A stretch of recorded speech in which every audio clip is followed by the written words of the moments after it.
श्रीमन्नारायणे नारायणे नारायणे भजमन्नारायणे नारायणे नारायण। सुबह सवेरे लेके तेरा नाम प्रभु जप लो, प्रभु नारायणे नारायणे नारायण। ओम नमो भगवते वासुदेवाय।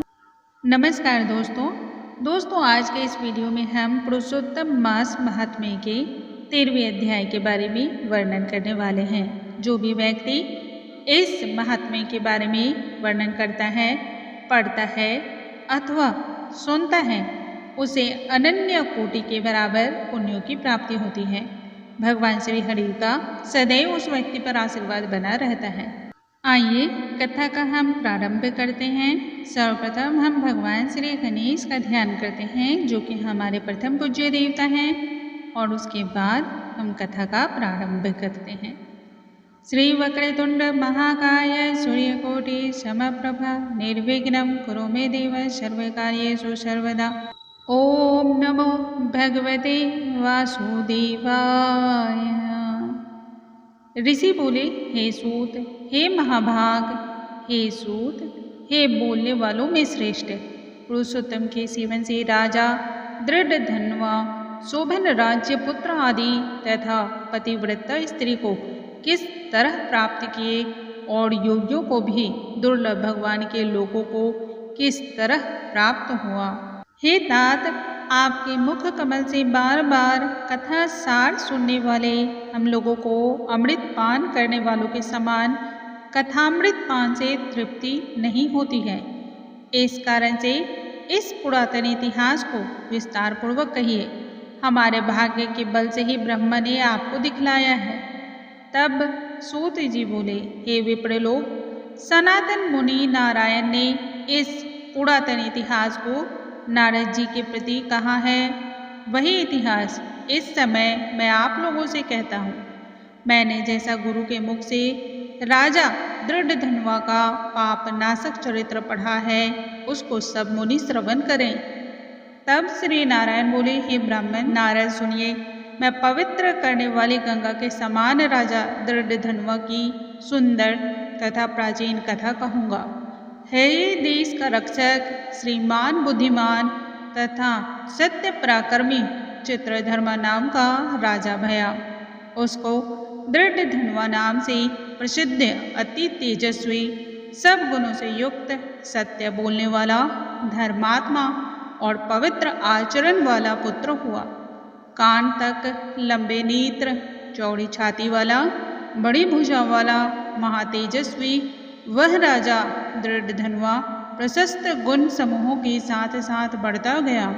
वह चतुर राजा दृढ़ धनवा प्रसन्नता के साथ गुरु के मुख से एक बार कहने मात्र से पूर्व में पढ़े हुए के समान व्याकरण आदि 6 अंगों के साथ 4 वेदों का अध्ययन करा। गुरु को दक्षिणा देकर और विधि पूर्वक उनकी पूजा कर बुद्धिमान राजा गुरु की आज्ञा से पिता चित्रधर्मा के पुर को गया। अपने नगर में वास करने वाले प्रजा वर्ग के नेत्रों को आनंदित करता हुआ जिस पुत्र को देखकर राजा चित्रधर्मा भी अत्यंत हर्ष को प्राप्त हुए।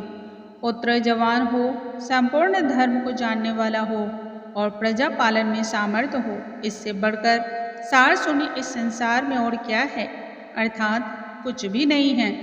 अब मैं 2 भुजा वाले मुरली को धारण करने वाले, प्रसन्न मुख वाले, शांत तथा भक्तों को अभय देने वाले श्री कृष्ण चंद्र की आराधना करता हूँ।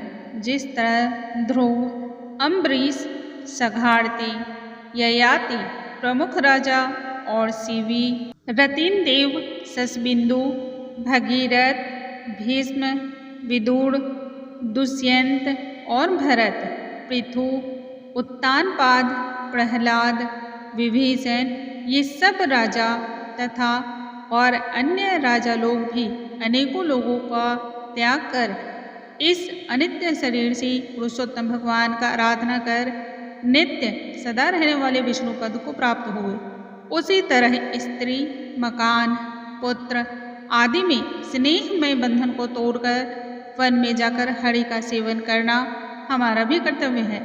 ऐसा मन में निश्चय कर सामर्थ्य राजा दृढ़धनवा को राज्य का भार देकर स्वयं विरक्त हो शीघ्र पुलह ऋषि के आश्रम को चला गया। वहां जाकर संपूर्ण कामनाओं से निष्प्रिय हो और भोजन त्याग कर हर समय मन से श्री कृष्ण चंद्र का स्मरण करता हुआ तप करने लगा।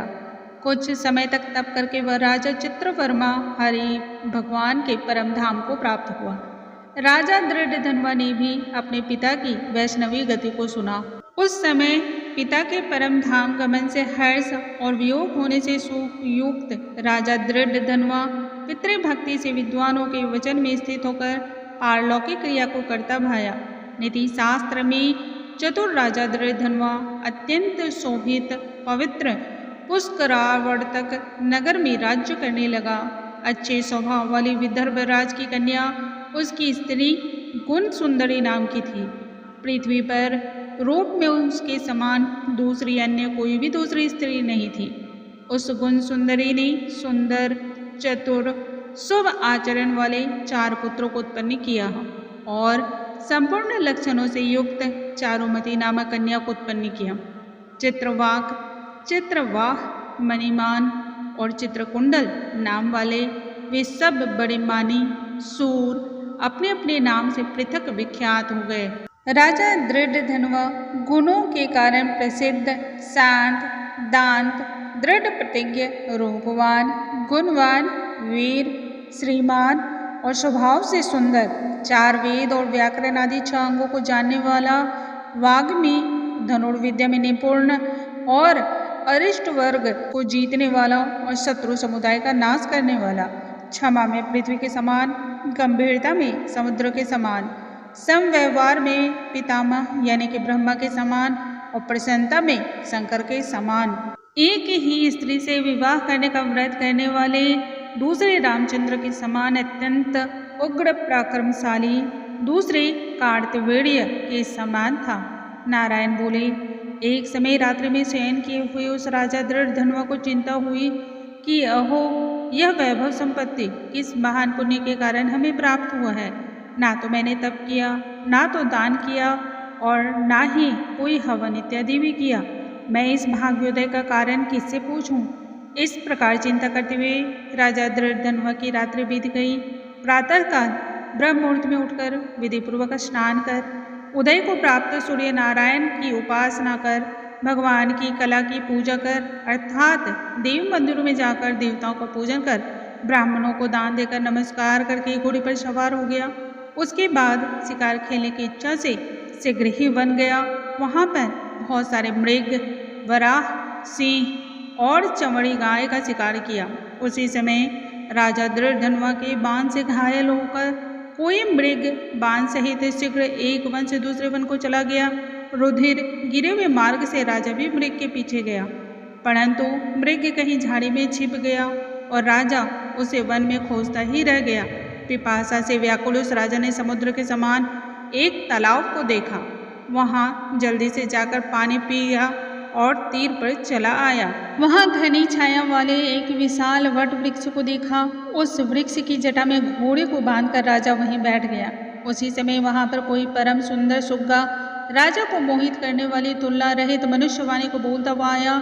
केवल राजा को बैठे देखकर उसको संबोधित करता हुआ एक ही श्लोक को बार बार पढ़ने लगा कि इस पृथ्वी पर विद्यमान अतुल सुख को देखकर तो तत्व का चिंतन नहीं करता है तो इस संसार के पार को कैसे जाएगा। बार बार इस श्लोक को राजा दृढ़धनवा के सामने पढ़ने लगा। राजा उसके वचन को सुनकर प्रसन्न हो गए और उस पर मोहित हुआ कि इस सुगय पक्षी ने दुख से जानने योग्य सार भरे हुए नारिकेल फल के समान अग्नि में एक ही श्लोक को बार बार पढ़ते हुए क्या कहा। यह कृष्ण द्वैपायन के श्रेष्ठ पुत्र सुखदेव जी तो ही नहीं हैं, जो कि श्री कृष्ण चंद्र के सेवक मुझको मूढ़ और संसार सागर में डूबा हुआ देखकर राजा परीक्षित के समान कृपा कर उद्धार करने की इच्छा से मेरे पास आए हैं। इस तरह चिंता करते हुए राजा दृढ़धनवा की सेना समीप आ गई। सुख पक्षी राजा को उपदेश देकर स्वयं मंत्र ध्यान हो गया। उस सुख पक्षी के वचन को स्मरण करता हुआ राजा अपने पूर्व में आकर बुलाने पर भी नहीं बोलता है और निद्रा रहित हो उसने भोजन को भी त्याग दिया था। तब एकांत में उसकी रानी ने आकर राजा से पूछा, गुण सुंदरी बोली, हे पुरुषों में श्रेष्ठ, यह मन में मलिनता क्यों है? हे भूपाल, पृथ्वी के रक्षक, उठिए उठिए, भोगों को भोगिए और वचन बोलिए। देवताओं से भी दुख से जानने योग्य उस सुख पक्षी के सत्य वचन का स्मरण करता हुआ रानी गुण सुंदरी की प्रार्थना करने पर भी राजा दृढ़धनवा कुछ भी नहीं बोला। पति के दुख से अत्यंत पीड़ित वह रानी भी दीर्घ श्वास लेकर अपने स्वामी की चिंता के उत्कृष्ट कारण को नहीं जान सकी। इस प्रकार चिंता में मग्न राजा का कितना ही समय बीत गया, परंतु संदेह सागर से पार करने वाला कोई भी कारण वह न देख सकी।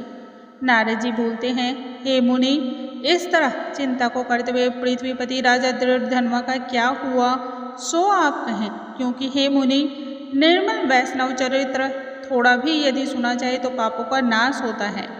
इस प्रकार से पुरुषोत्तम मास के महात्म्य के 13वें अध्याय की समाप्ति होती है। बोलो नारायण नारायण हरे हरे, जप लो नारायण नारायण हरे हरे, रट लो नारायण नारायण हरे हरे हरे हरे। दोस्तों, अगले वीडियो में हम 14वें अध्याय के बारे में चर्चा करेंगे और भगवान श्री कृष्ण, भगवान श्री नारायण के बारे में जानेंगे। तब तक के लिए नमस्कार।